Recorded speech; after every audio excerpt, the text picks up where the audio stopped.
Brandon Sanderson, you're a fraud, buddy. But he's not actually a fraud. I mean, it's not his fault that I had the hype to the utmost degree when I started off with this series. And honestly, the first Mistborn did kind of deliver on that. I'm not going to lie to you. This is a real honest review of me, someone who just engulfed and loved all these books.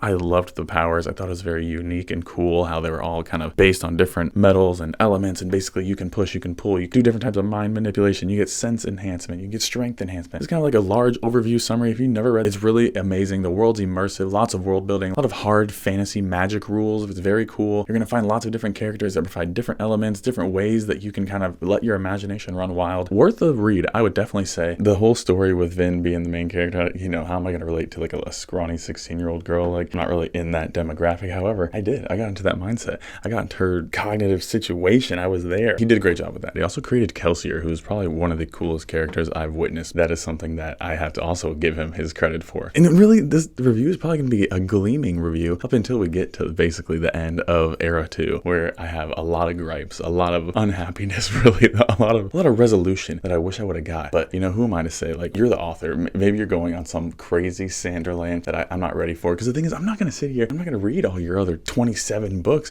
because if they're anything like Mistborn, there's so many things in there that I don't like, because I wanted to really fight through and get to the end of this and really find out what I loved most about Mistborn. And it was the world building, the thing that you actually say not to freaking use as a crutch or be so dependent on. And here you are, literally dragging me along so that I can see more of these coin shots and damn pewter arms and people that can use Bendaloy and these things. It's crazy how you got me on here looking at these superpowers, really just involved and just indulging in this just so hardcore, almost like more science-based. Not even science-based, it's not science. You have great depiction of action scenes. You have cool powers. You have cool world building. I have to give you that. Like the Khandra, different types, allomancers, the ferrochemists, hemallurgy, all that stuff is so sweet. All that stuff is so sick. Really what I have the most disdain for is the way that the series ended, and we'll get to that in just a little. I realize there's some context I should be providing about what allomancy is, as well as ferrochemistry as well. It's there in like an index in a clearly labeled acknowledgement arcanum type thing that shows you all about all the different ways that you can have this type of magic. That's basically what this is. Like, Mr. Sanderson is a master of the hard magic system. He's basically providing you a whole world based upon real rules. Essentially, you get magic based upon your genetics, and it tells you, hey, you're going to be able to do this type of pushing power, this type of pulling power where you're telekinetic. You also have extra strength powers, extra enhanced senses. You can do some other type of mental manipulation. You can do all sorts of cool different things that are unique, that I think is really great, the way he was so creative with that, right? It's almost a new version of superheroes. Love that. And especially even into the second series, even though you don't really get as much of the whole Mistborn effect, you're going to be getting a lot of cool crossovers and powers that are going to be used together in a cool symbiotic, you know, mutual advanced way, so that they both are going to get a better type of, what's the term I'm looking for? They have synergy, power synergy. You'll see that, a compounding effect, which is very cool. But I also think that there's like a dark side to all this, how there's a way you can inherit these powers, and then there's also a way that you can get these powers a different way through force. And that's going to be essentially hemallurgy, which is like the evil version. Also, you can have the ferrochemistry, which is basically instead of eating something or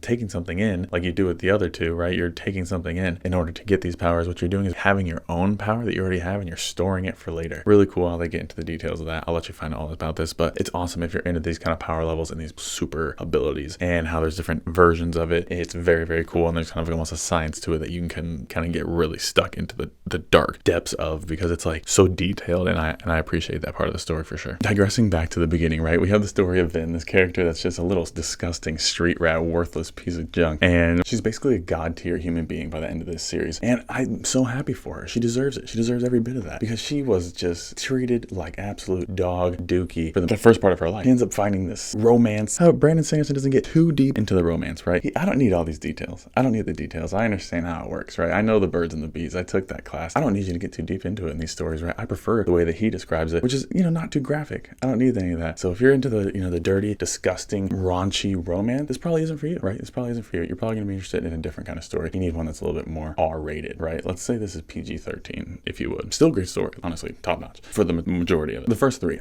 were really good. I don't really have much to say bad about the first three books of Mistborn. Era 1, I like it a lot. To make a long story short, we have an unlikely hero, and she realizes her worth. She ends up becoming something far greater than she ever could have imagined. With the help of her mentor, she is able to achieve greatness. She meets a lot of great characters along the way. The crew is awesome. It's like an Ocean's 11 type heist themed fantasy novel. It feels like they're trying to steal something, right, that they shouldn't have. There's a redemption story. There's is a lot of action. There's a lot of powers. There's a lot of repetition. This guy likes to repeat to you the way these powers work over and over and over and over again. You'll see that throughout all these stories. He's repeating to you as if your memory is a goldfish. You don't know how any of these powers work, which I get maybe for some people it's perfect. For me, it was kind of annoying and I didn't really like it that much. I liked all the creatures, the Koloss, the Khandra. Even the background characters had a lot of character, which I thought was great. Like, they had substance. They weren't just random fill-ins. Some of them were just random fill-ins, but some of them had some real worth to them. And the gang and all of their parts actually was a lot better than just them individually, right? The sum of your parts is greater than whatever. You know the quote. I'll put it on the screen. The point that I'm getting at is they had really good chemistry, and that really worked well in this story. The story felt complete. I liked it a lot. We get down to the second book. This one kind of felt like more of a drag. Like, it was like more like political. It didn't really have the same zest for me, right? I did like that it's not just some small scale event. This is more important. This has real gravity to it. There's forces at work that are far beyond your understanding. You're trying to realize that you're fighting against something that you might not be able to overcome. We also get a lot more progression into a lot of the side characters, right? We learn a lot more about each of these characters that were kind of maybe more minor in that first book that become bigger parts in this second one. And of course, we actually really find out about the Well of Ascension, which obviously, hence by the title, you're really drawn to. You want to know what this is. This thing's been foreshadowed for a whole book prior to this. You also learn about the history and the backstory of Lord Ruler and the powers at work here. We get to the Hero of Ages, and the conclusion is it's pretty solid. The way he wrapped it up, I could have gotten more from it. I kind of wish there was other things that had happened without spoiling too much. But then the thing is, I like that there was some finality to it and that this series had some real weight, and I felt like there was something on the line. He did a great job with this first series, wrapped it up really nicely. The Hero of Ages is a cherry on top. There's a lot of great twists. Everything comes together really well, and the character development for all these characters, especially for Vin, someone coming from literally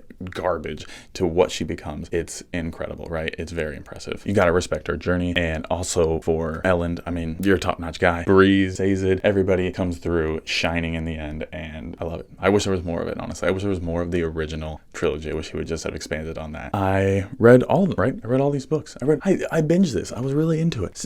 He did a great job. He had me locked in, and I really wanted more, and I was expecting something from the second series that just was not there. He changed it all up. It's more of like a buddy comedy detective Sherlock Holmes mixed with Mistborn in a way, because there's like not even, what is Mistborn without, you know what? I don't care. This is the truth. How are you going to do a whole series called Mistborn, and then you get to the second series, you know what I'm wanting? You know what we want? Mistborn. You know what we get? Not Mistborn. What are we doing, brother? What are we doing? You give me so much of this otherworldly nonsense. You start breaking into all these things unknown. You're really just trying to get me down in a rabbit hole so I can just suck down this little hole. I'm down there and I'm searching and I'm like, what's going on here? You want me to be looking through every single piece of this haystack trying to find the needle so that I can understand the story? No, I'm not going to read 27 books so I can just understand the reference that you just made in this one sentence of this book. How dare you? Sorry, that's just like the rage monster inside of me. But I know you're trying to sell books. I know you're trying to get this Cosmere, up and running. You're trying to launch a game. You got things, this, that, the other. But there's a couple twists, right? There's some things that happen in this second series that really blow my mind. I'm not going to do any more spoilers except for the one that I said, because if you're waiting for a Mistborn to appear, you're going to be waiting for 4 books, buddy. Waste your time. Or don't. Or don't. Like, I don't even know if I'm going to read the next series, because I don't care what setting it is. Unless there's somebody with all the powers, I'm not interested. Okay? I'm not interested. Don't tease me with the name of a story and then go 4 books and not give me one person with the power. It's just crazy. Anywho, I digress. We get into the story. There's some good twists. There's some stuff where I was like, wow, that was mind-blowing. I'm not going to lie. Some of the stuff that you did in that second series did still blow my mind. There's still the Sanderlands. However, I'm not going to go into this whole Stormlight series where it's like one book is the length of the whole trilogy of the second era. I can't do that. For what kind of payoff? Questionable amounts? I don't know. Are you going to be as repetitive and tell me the same thing about all these superpowers every time that we go through this? I don't know. I can't do that. There's certain things that I will not be able to do, and I won't put myself through again. So at this point, I'm on the fence if I go to Era 3. I can see how this would really inspire a lot of people to write different stories, and I'm actually reading a story by the guy that said that he was inspired by Mistborn. I'm going to bring it up for you right now.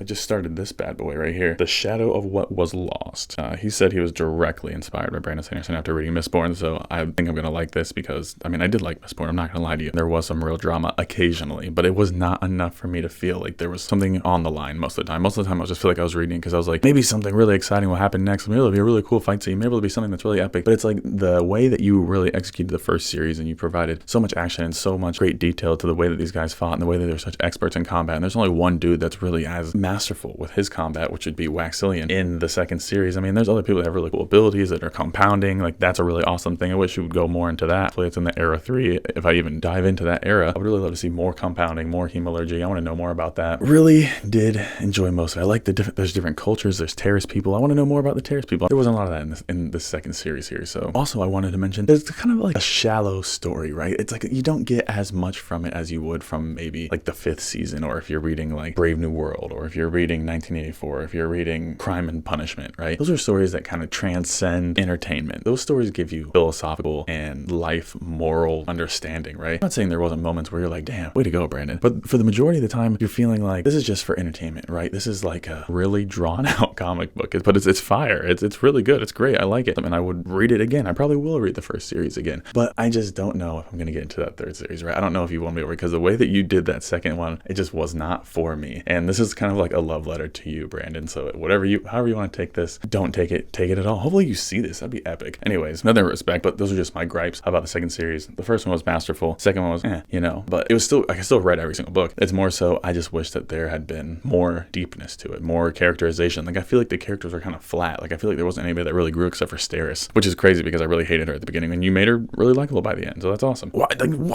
are you introducing these characters from different books in the last book, and all you're doing is giving me more loose ends? How dare you? And then you're like, oh, I'm not going to write another Mistborn book for years. Buddy, stop playing with our emotions, okay? Overall, the Mistborn series, well, the first 3, I guess it's like the first 4. The first 4, 8.5. Second 4, 7. And the thing is, right, how else are you gonna have two eras of trilogies and they're both 4 books? What are we doing, quadrologies? Anywho, if you made it this far, please subscribe. We're gonna do more reviews like this. I got a whole bunch more books I want to talk about.